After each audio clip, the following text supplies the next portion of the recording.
se lever, aller de l'avant, le temps est venu. Et au nom de Jésus, l'ennemi est venu.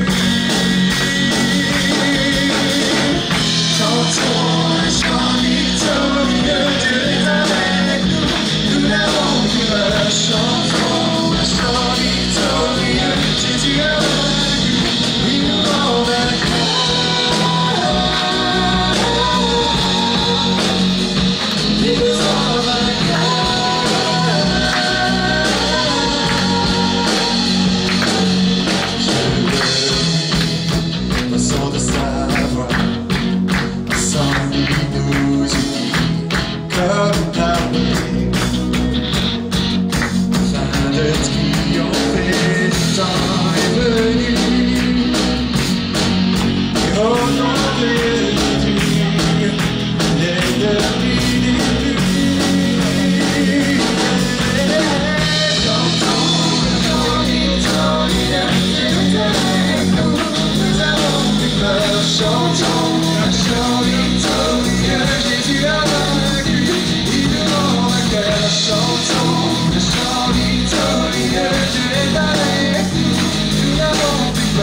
Que le vent aimer et laisse savoir. À toi ta vie est là, les louanges font vers toi. À toi la lumière brille, à toi je crois que je suis.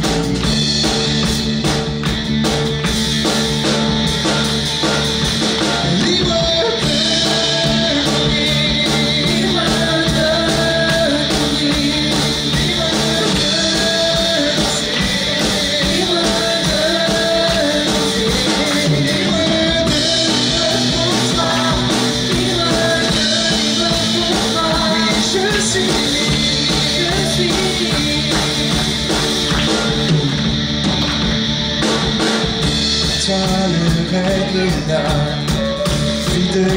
de combat.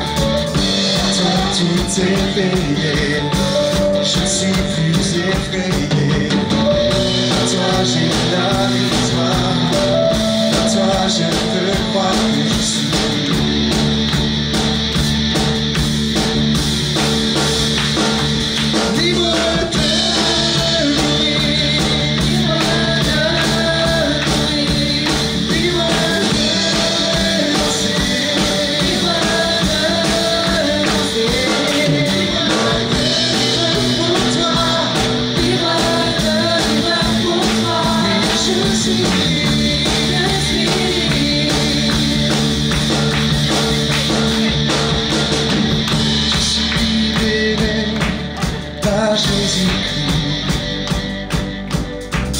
Je suis libéré par Jésus-Christ.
Nous sommes une génération libérée par Jésus. Alléluia. Génération qui peut danser, chanter, louer son Dieu dans toute liberté. La grâce nous apprend à danser, à célébrer de tout notre être et nous chantons, fêtons ta grâce. La grâce nous apprend à crier, à célébrer ton nom sur terre et nous crions ta gloire. Nos cœurs t'adorent, rayonnant de joie, nous t'avons dit Seigneur. Nos cœurs ne peuvent se taire, nous serons une génération qui danse, dansant à cause des merveilles de ta gloire, merveilles de ta gloire.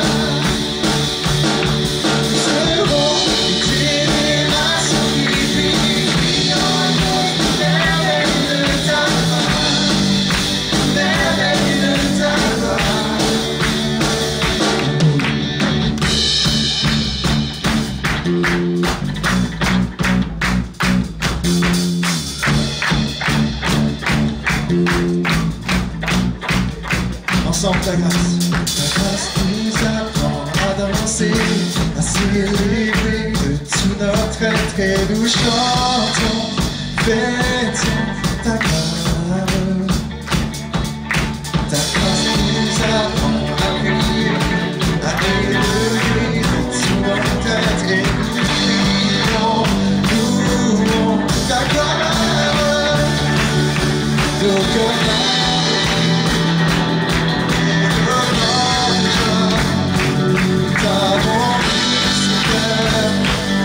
et nos cœurs ne peuvent se taire. Nous serons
va reprendre encore une fois.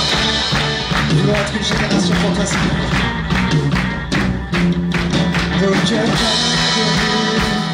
sont rayonnants de joie. Nous t'avons vu, Seigneur, et nos cœurs ne peuvent se taire. Nous serons une génération vivante, dansant à cause des merveilles de ta gloire. Merveilles de ta gloire. Nous serons une génération vivante, criant à cause des merveilles de ta gloire. Merveilles de ta gloire. Nous serons une génération vivante, dansant à cause des merveilles de ta gloire. Merveilles de ta gloire. Nous serons une génération vivante, criant à cause des merveilles de ta gloire. Merveilles de ta gloire.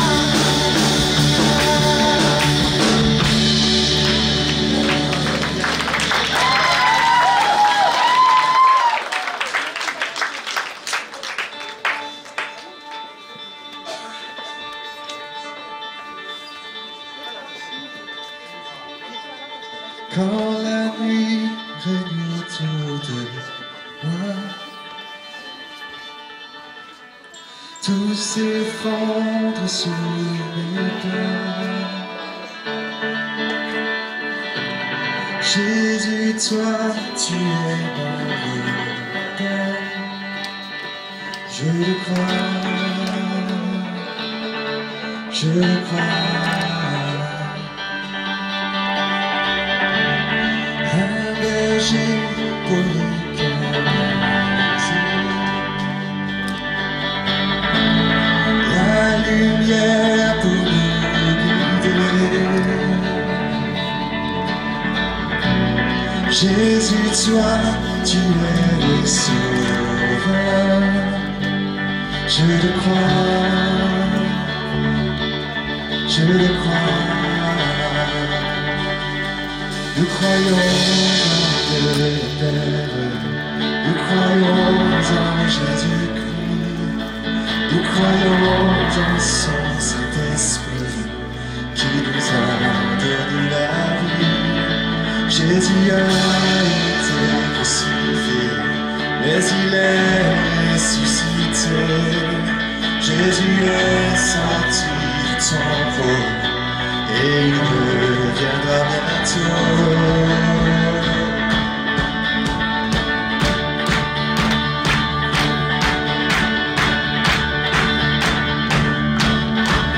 Bien plus qu'un air, bien plus qu'un chant, je crois dans le Dieu vivant. Dans mes faiblesses, il me relève. Je le crois, je le crois. Ensemble, je le crois, je le crois.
croyons en son Saint-Esprit qui nous a donné la vie. Jésus a été crucifié, mais il est ressuscité. Jésus est sorti du tombeau et il reviendra bientôt. Nous croyons en Dieu le Père, nous croyons en Jésus-Christ, nous croyons en son Saint-Esprit qui nous a donné la vie. Jésus a été crucifié, Jésus est ressuscité. Jésus est sorti du tombeau et il reviendra bientôt. Nous croyons.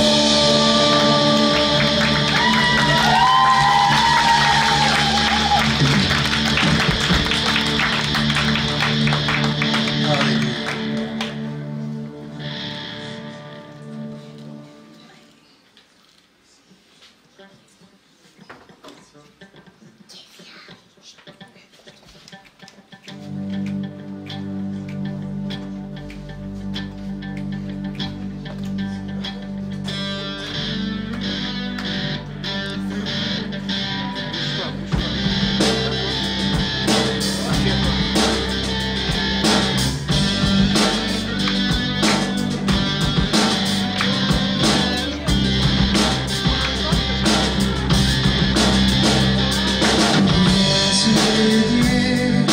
Tous les rois sont prosternés,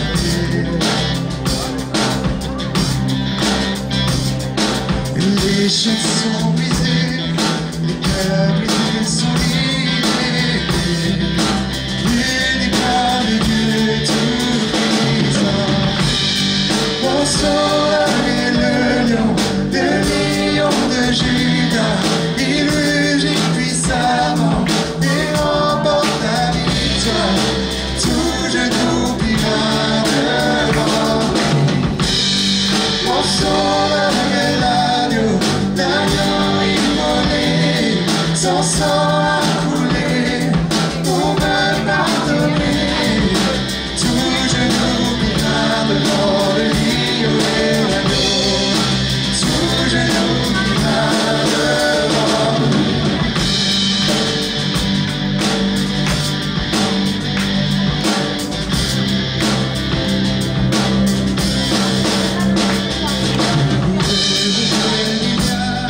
Faites place, voici le roi des rois. Il vient pour nous sauver, il vient ici pour libérer. Il déclare le Dieu tout-puissant. Mon sauveur est le lion de Juda. Il rugit puissamment et remporte la victoire.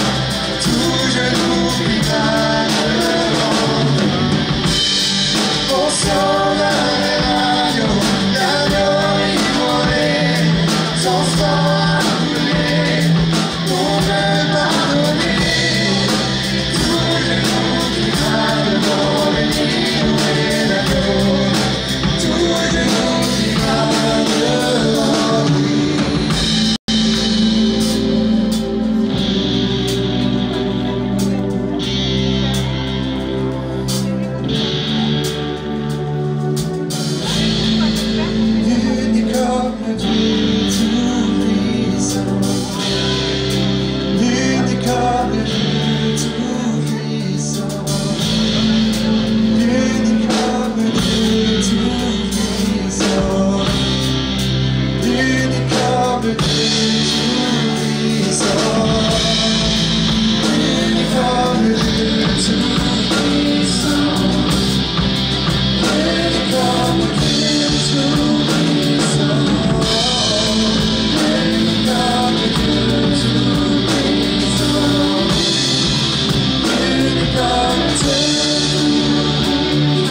simplement te louer, t'adorer et te dire combien tu es merveilleux dans nos vies, dans nos cœurs. Nous allons te laisser toute la place parce que tu en es dit. Gloire à toi, Seigneur. Amen.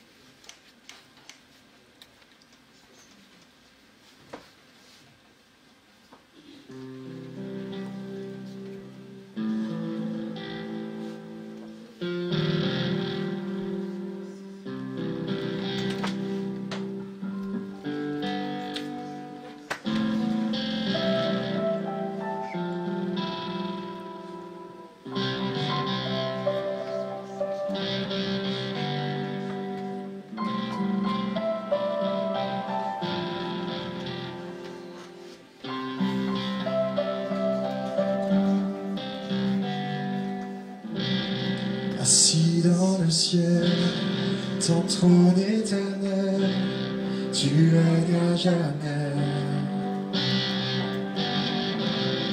Entouré d'honneur, vêtu de splendeur et de majesté, les anges chantent à toi la gloire.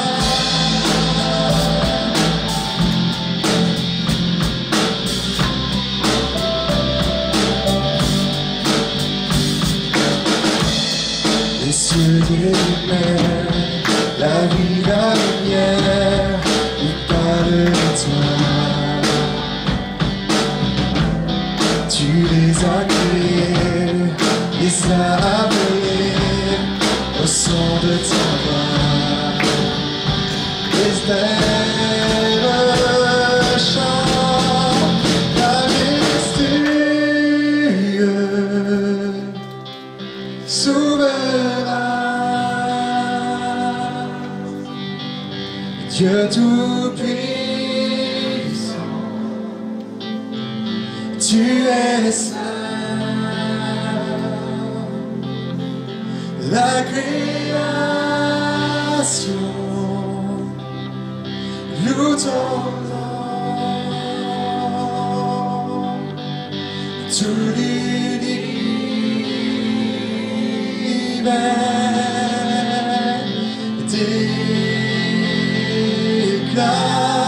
à toi la gloire.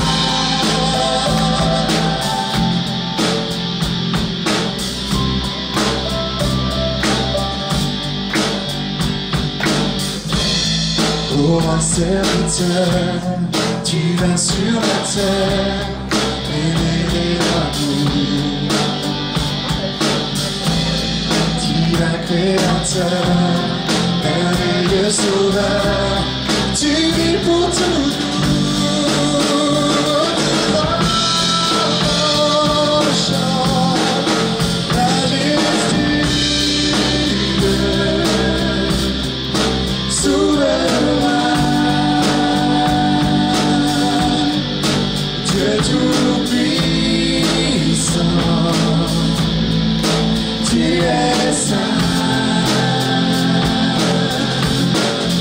La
sois majestueux, majestueux, souverain, Dieu tout-puissant, tu es saint, la création loue ton nom, tout l'univers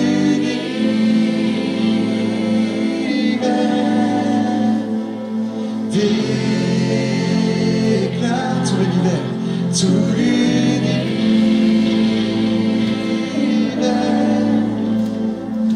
déclare à toi la gloire.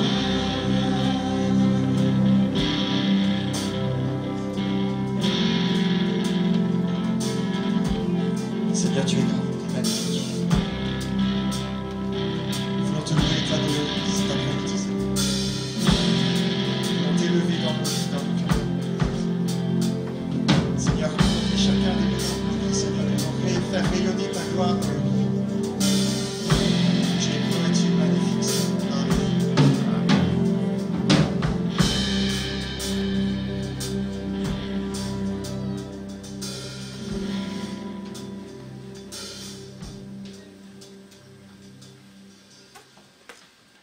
Est-ce que nous pouvons acclamer très fort pour le Seigneur, cette louange qui non seulement nous fait du bien, mais rend gloire à Dieu. Amen. Voilà, nous sommes très heureux de pouvoir ensemble partager avec vous ce temps de célébration, ce concert, en même temps, cette adoration que nous faisons monter au Seigneur notre Dieu qui nous fait la grâce d'être ici aujourd'hui. Je vais simplement partager avec nous une pensée qui, au fait, est le résultat de ce que vous voyez, de ce que nous célébrons aujourd'hui, de ce que nous fêtons aujourd'hui. Et nous sommes dans l'évangile de Luc au chapitre 15. Je veux lire à partir du verset 20. Luc chapitre 15, nous lisons à partir du verset 20. Et il se leva et alla vers son père. Comme il était encore loin, son père le vit et fut ému de compassion. Il courut se jeter à son cou et il l'embrassa. Le fils lui dit, « Mon père, j'ai péché contre le ciel et contre toi. Je ne suis plus digne d'être appelé ton fils. » Mais le père dit à ses serviteurs, « Apportez vite la plus belle robe et revêtez-le. Mettez-lui un anneau au doigt et des souliers aux pieds. Amenez le veau gras et tuez-le. Mangeons et réjouissons-nous, car mon fils que voici était mort et il est revenu à la vie. Il était perdu et il est retrouvé. » Et ils commencèrent à se réjouir. Or, le fils aîné était dans les champs. Lorsqu'il revint et approcha de la maison, il entendit de la musique et les danses. Et il appela un de ses serviteurs et lui demanda ce que c'était. Ce serviteur lui dit, « Ton frère est de retour, et ton père a tué le veau gras parce qu'il l'a retrouvé en bonne santé. » Il se mit en colère et ne voulut pas entrer. Son père sortit et le pria d'entrer. Il répondit à son père, « Voici, il y a tant d'années que je te sers, sans avoir jamais transgressé tes ordres, et jamais tu ne m'as donné un chèvreau, pour que je me réjouisse avec mes amis. Et quand ton fils est arrivé, c'est lui qui a mangé ton bien avec des prostituées, c'est pour lui que tu as tué le veau gras. Mon enfant, lui répondit le père, tu es toujours avec moi, et tout ce que j'ai est à toi. » Mais il fallait bien se réjouir, s'égayer, parce que ton frère que voici était mort et il est revenu à la vie. Il était perdu et il est retrouvé.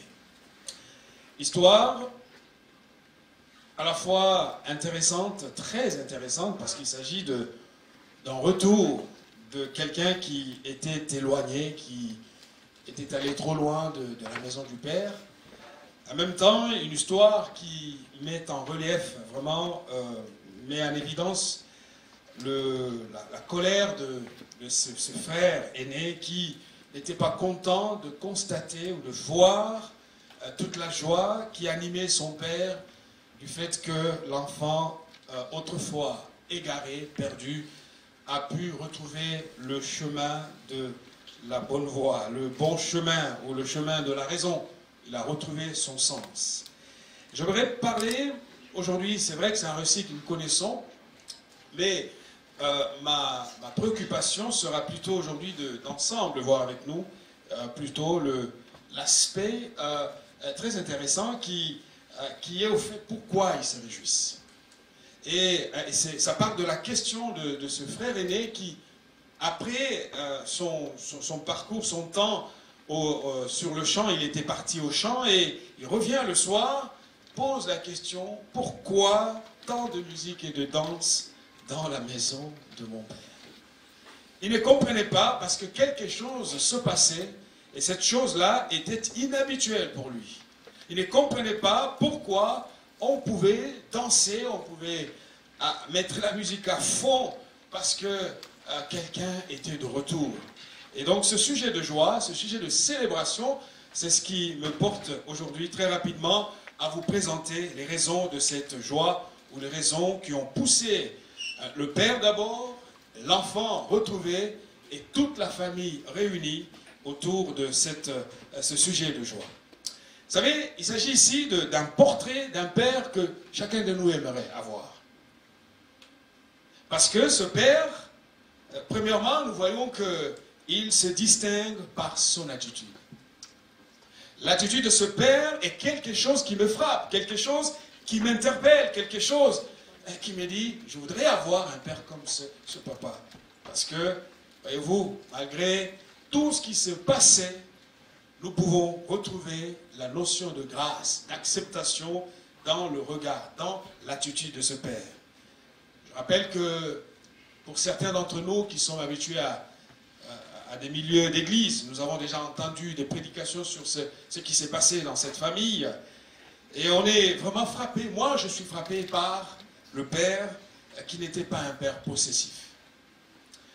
Lorsque l'enfant vient le voir, lui dire « je veux ma part d'héritage », il ne se concentre pas à préserver cet héritage. Au contraire, il estime que l'enfant est dans son bon droit et s'il réclame un héritage, je vais le lui donner. Ce père accepte sans murmurer sa mise à mort. Parce que vous pouvez vous rendre compte, aucun parent n'accepterait, avant même qu'il ne soit décédé, que son enfant vienne lui dire « j'ai besoin de prendre ma part d'héritage ». Ce père accepte sa mise à mort. Une mise à mort bien que symbolique, mais ça voulait tout dire dans la culture où était cette famille. Ce père accepte aussi ou respecte la décision de son fils. Son fils veut partir. Son fils est fatigué d'être dans la présence d'un père qu'il estime, la présence restreignait sa liberté. Et son père accepte cette décision. Et d'ailleurs, ce qui est intéressant, il ne reproche même pas à son enfant d'avoir outrepassé ses limites. Parce que le cœur du père était toujours tourné vers ce qui est bien pour l'enfant. Ce père cache. Vous savez, lorsque l'enfant vient le voir, il va cacher sa souffrance. Il cache sa souffrance, la souffrance d'entendre l'enfant lui dire « je vais partir et je veux mon héritage », ça lui faisait mal. Et il ne l'a pas fait voir à son enfant. Cela ne veut pas dire pour autant que le père ne souffrait pas.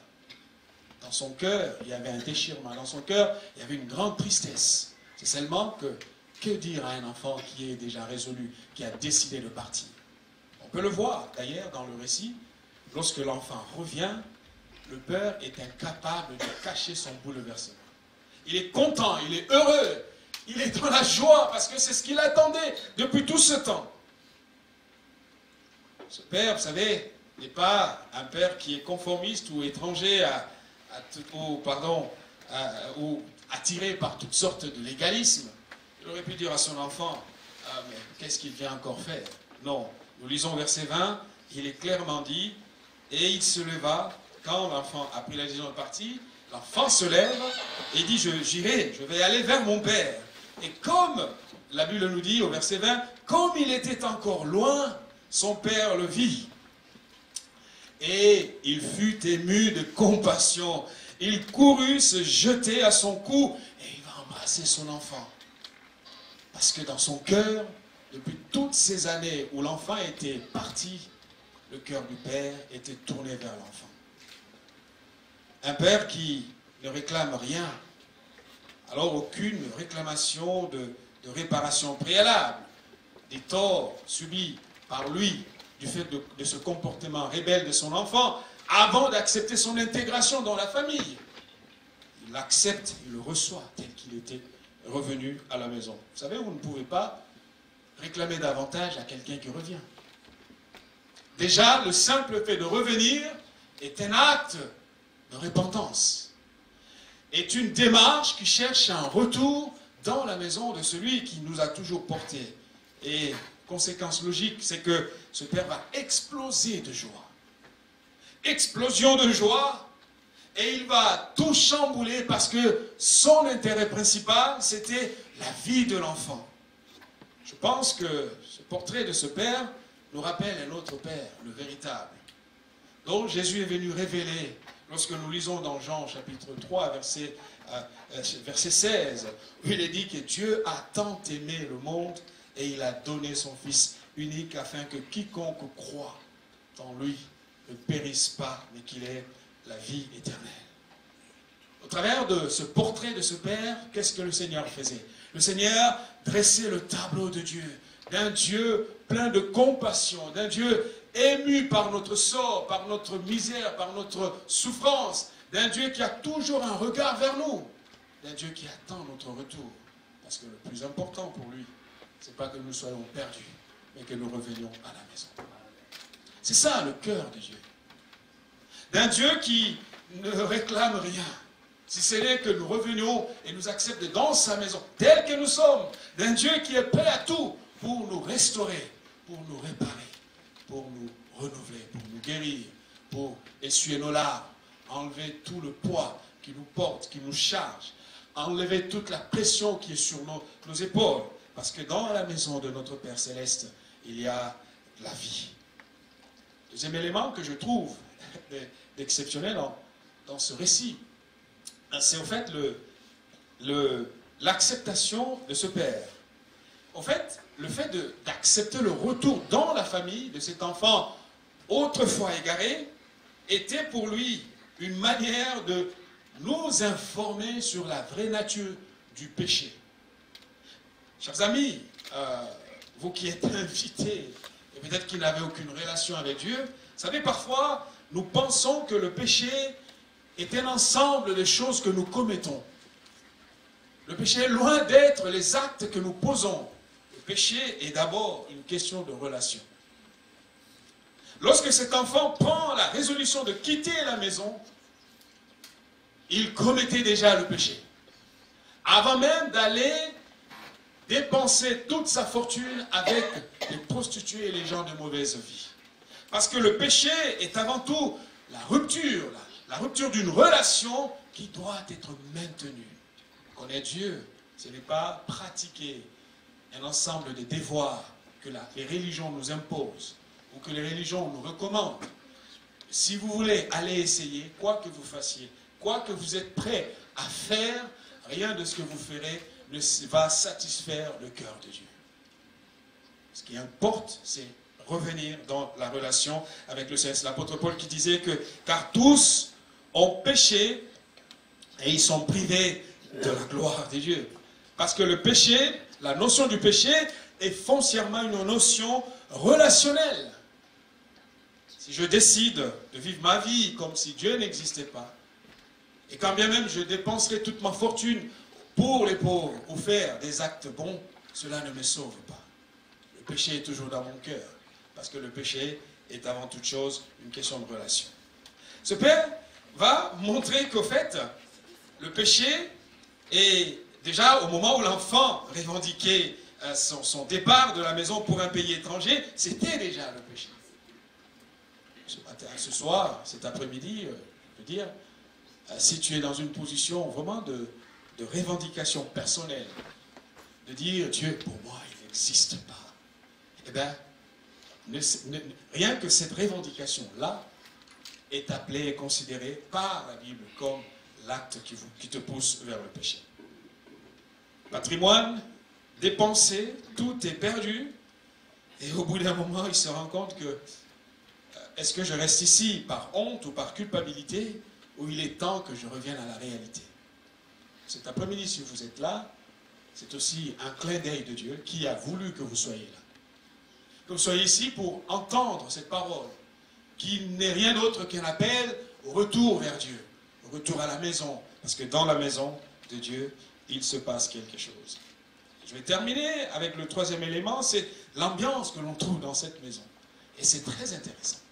Une ambiance de joie. Et avant même de raconter ce récit, Jésus l'a déjà dit au verset qui précède ce texte des deux fils. Tous les deux étaient perdus, ils étaient égarés. Dans Jean chapitre 15, verset 10, Jésus dit de même, je vous le dis, il y a de la joie devant les anges de Dieu pour un seul pécheur qui se repent. Pourquoi? Parce que la maison de Dieu, c'est la maison du salut. Le salut ne se célèbre pas dans « pourquoi tu as fait ci, qu'est-ce que tu veux ?» Le salut est un lieu de joie, de réjouissance, de célébration. Le salut est le lieu où nous voyons que le Seigneur, malgré notre égarement, nous attire à lui, nous appelle à lui et il nous ouvre grand son cœur. La maison de notre Père Céleste, c'est le lieu du salut. Cette maison, loin d'être un édifice, est avant toute chose une communion, une communauté. Des femmes et des hommes touchés par cette grâce pour se tourner vers Dieu. On observe aussi les images volontairement employées par le Seigneur Jésus dans ce récit. Qu'est-ce qu'il va dire? Il va parler de lorsque le Père reçoit son Fils dans la maison, le premier acte a été de lui donner un vêtement. N'importe lequel. Un vêtement précieux, parce qu'il n'y a que dans la maison que vous pouvez être restauré dans vos droits. La vie éternelle n'est pas à l'extérieur ou loin de Dieu. La vie véritable est dans la présence de Dieu. Cet après-midi, vous êtes au bon endroit, j'aimerais vous le dire. Et à condition que vous fassiez cette démarche comme cet enfant prodigue l'avait fait ce jour-là. Et c'est dans la maison qu'on est rassasié. Autrefois, il ne pouvait plus trouver de la nourriture à sa convenance, mais lorsqu'il est rentré dans la maison du Père, dans ce lieu-là, il va retrouver tout ce qu'il lui fallait pour enfin, que son âme soit dans la paix et qu'il soit complètement visité et libéré par Dieu. Vous savez, il y a un caractère un peu polémique dans ce récit. Je ne peux pas ne pas vous le dire. On avait déjà reproché à Jésus de transformer ses rencontres avec des gens, des gens avec lesquels il était en relation. Jésus, on l'a qualifié de quelqu'un qui aime, peut-être on va le lire, hein. Dans Matthieu chapitre 9, les pharisiens l'observent. Ils se disent, tiens. On était habitués qu'on nous ramène la loi avec des principes fermes, de quelqu'un qui nous dise que faire, comment le faire. Et voilà, cet homme, Jésus, je vais lire, les pharisiens virent cela, ont vu cela, on va mettre dans un temps bon. Les pharisiens ont vu cela, et ils lui dirent, ses disciples, ils sont allés voir les disciples de Jésus pour dire, pourquoi votre maître mange-t-il avec les publicains et les gens des mauvaises vies? Sa notion de relation, sa notion de présence de Dieu, c'est d'être avec des gens de mauvaise vie. Une accusation forte. Et Jésus, en répondant avec ce récit de l'enfant prodigue, pour mettre l'accent sur le bruit que ça dégageait dans cette maison, où le son, vous savez, la musique, ça dansait. Pourquoi? Parce que quelqu'un qui était perdu est de retour. Il y a aussi un autre récit aussi, dans Luc chapitre 7, verset 34. Jésus va assumer, Jésus ne nie pas que son intention était de transformer la communion avec Dieu comme un lieu de joie. un lieu de célébration et non un rituel d'observation des lois, des principes à mettre en pratique pour que nous parvenions à quelque chose. Luc chapitre 7 verset 34, il est écrit, le Fils de l'homme est venu, il mange, mangeant et buvant. Et vous dites, c'est un mangeur et un buveur, un ami des publicains et des gens de mauvaise vie. Parce que si nous parlons du salut, le salut n'est pas un lieu qui ne donne pas envie aux gens de l'extérieur. Vous savez, Jésus a pu avoir un impact dans son temps parce qu'il a décontracté la manière de s'approcher de Dieu. Et je pense que être Église de Dieu, que nous sommes des ponts que Dieu veut, des ponts voulus par Dieu, des passerelles de Dieu pour que nous allions vers la génération qui ne le connaissent pas. Et si la relation à Dieu ou la relation avec Dieu est un ensemble de choses à observer, frères et sœurs, chers amis, alors nous sommes nous-mêmes les premiers freins de l'expansion du royaume de Dieu. Célébrer la joie du salut, c'est reconnaître que la grâce nous a touchés, et parce que la grâce nous a touchés, notre mission est de manger et de festoyer dans la présence de Dieu. Amen. Oui, célébrons cette joie, parce que le salut crée une ambiance de joie. Si vous retrouvez quelqu'un qui était perdu, est-ce que vous serez dans la tristesse? Je ne pense pas. Vous êtes animé, vous êtes reconnaissant, vous êtes dans la joie, parce que quelqu'un a quitté un état de mort pour venir à Dieu. Telle est la mission de l'Église, telle est notre mission, telle est la mission de célébration, parce que nous voulons vraiment être une communauté qui célèbre, un peuple qui célèbre Dieu, quel que soit l'endroit, quel que soit le cadre.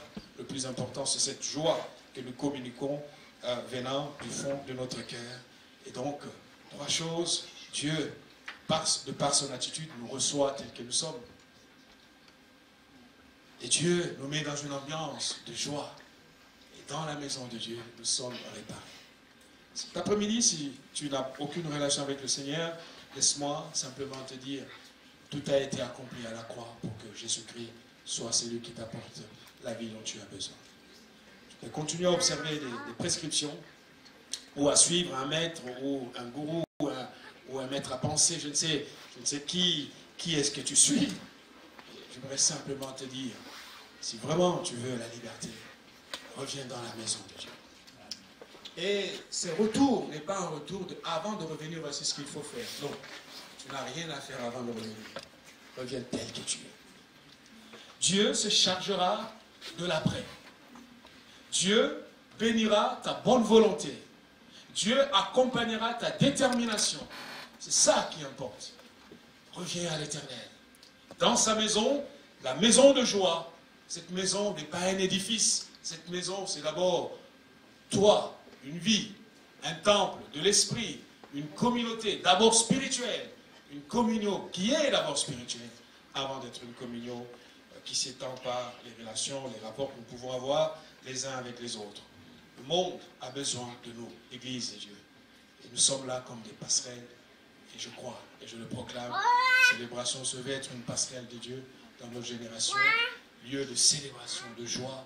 Et cela est quelque chose qui doit vraiment, que nous devons garder. Que le Seigneur vraiment nous bénisse. Et je vais simplement nous demander de nous incliner et être dans un moment de réflexion avant de laisser la parole aux musiciens qui vont nous conduire dans un temps de louange avant de terminer. Je voulais terminer avec deux mots. D'abord pour le premier, celui qui est éloigné de Dieu. Le Seigneur est bon. Le Seigneur nous aime. Le Seigneur nous cherche. Cet après-midi, venir ici n'est pas un accident pour toi. Ce n'est pas un fait du hasard. Le Seigneur a conduit tes pas jusqu'ici. Alors essaye de rentrer en toi-même.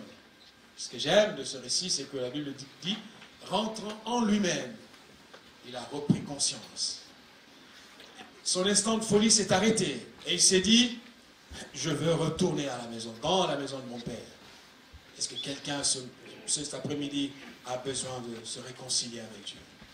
Là où tu es, est-ce que tu as besoin simplement de te dire, Seigneur, j'ai essayé par mes propres efforts, j'ai fait ce que j'ai pu, ça n'a abouti à rien. Cet après-midi, je reviens à toi. Je veux revenir. Si tu es là, pendant que la musique va nous accompagner tout doucement, j'aimerais simplement que tu lèves la main là où tu es et je vais prier pour toi.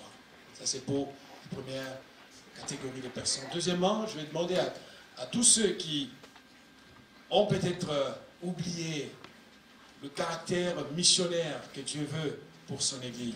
L'Église dont il est question ici, ce n'est pas un bâtiment. C'est d'abord nous, le temple de Dieu. N'oublie pas que tu es une passerelle de Dieu. Dieu veut toucher le monde en passant par toi. Et il se pourrait que dans ta vision des choses, tu sois semblable au Fils aîné. Peut-être volontairement ou peut-être par ignorance. Je voudrais te dire que tu es la passerelle de Dieu pour la génération qui ne le connaît pas. Cette génération que Dieu cherche, cette génération que Dieu veut toucher, cette génération que Dieu veut amener à lui. Oui, il y a des danses, il y a de la musique, parce que quelque chose a eu lieu. Le Dieu vivant a retrouvé son enfant perdu. Nous allons prier. Alléluia. Nous allons prier.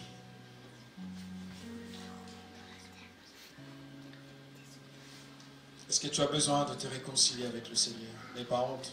Lève la main, tout simplement. Et si tu es réconcilié avec Dieu, ça va. Mais si ce n'est pas encore fait, la grâce est là pour toi. Ou peut-être que tu attends encore de te perdre dans le péché, dans le mal. Mais sache que l'homme n'est pas maître de son souffle, comme dit la Bible. L'homme ne gère pas son temps, vraiment. Le Seigneur t'aime, le Seigneur a besoin de toi. Tu peux revenir dans la maison de Dieu. Comme cet enfant égaré. Alléluia. Seigneur Jésus.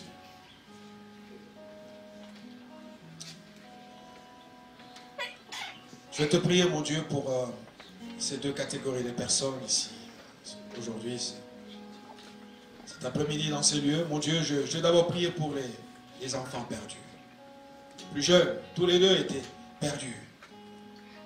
Celui qui se perd au loin et celui qui se perd auprès de son Père. Tous sont tes enfants. Tous sont aimés par toi. Oh Dieu, nous voulons cet après-midi que ta bienveillance, ton amour, ton acceptation, ton pardon, Seigneur, soit encore manifesté à l'égard de celui qui a été touché par ta parole. Nous abandonnons entre tes mains. Que nous soyons le plus jeune, que nous soyons le plus âgé. Seigneur, nous reconnaissons que s'il y a du bruit dans la maison, s'il y a des danses dans cette maison, et il y a de la musique, c'est parce que le Dieu Tout-Puissant est à l'œuvre. Il est à l'œuvre pour pardonner, pour enlever la culpabilité, pour guérir, pour restaurer, pour délivrer, pour sauver. Et parce que Dieu est à l'œuvre, nous nous réjouissons de son action. Et nous voulons simplement te bénir. Tu bénis chacun d'entre nous. Seigneur, que cette parole entendue produise en retour des fruits qui vont honorer ton nom. Que louange et gloire, Seigneur, te reviennent au nom de Jésus. Amen. Chantons un chant victorieux, Dieu est avec nous. Nous n'avons plus peur, chantons un chant victorieux, Dieu est avec nous. Nous n'avons plus peur, chantons un chant victorieux, Dieu est avec nous. Nous n'avons plus peur, chantons un chant victorieux.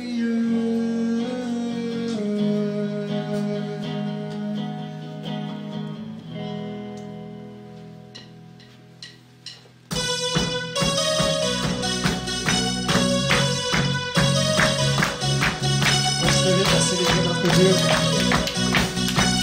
Est-ce comme dans une fête, parce qu'il est celui qui nous a accueillis dans sa maison.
avec nous, nous n'avons plus peur. Chantons un chant victorieux, tu as vaincu et nous l'on vaincra.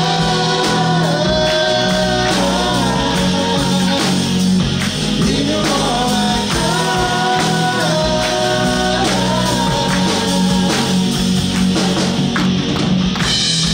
L'éternel est pour nous, nul ne viendra contre nous, il est le Dieu vivant. L'éternel est pour nous, nul ne viendra devant nous, il est le Dieu vivant.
Dieu soit béni. Notre célébration touche à sa fin. Vous avez juste notre prochaine annonce, notre prochain concert célébration qui sera le 10 décembre. Un concert de Noël acoustique, donc très différent de ce que vous avez vécu ici. Là, ce sera des chants de Noël, des chants en partie en anglais, mais tous les chants français qui ont été traduits, promis, on les chantera ensemble. Et on se réjouira de la venue de notre Sauveur. Que Dieu vous bénisse et soyez raccompagnés. On est heureux d'avoir vu ce temps avec vous. Voilà, c'est affiché sur l'arrière. Merci. À très bientôt. Au revoir.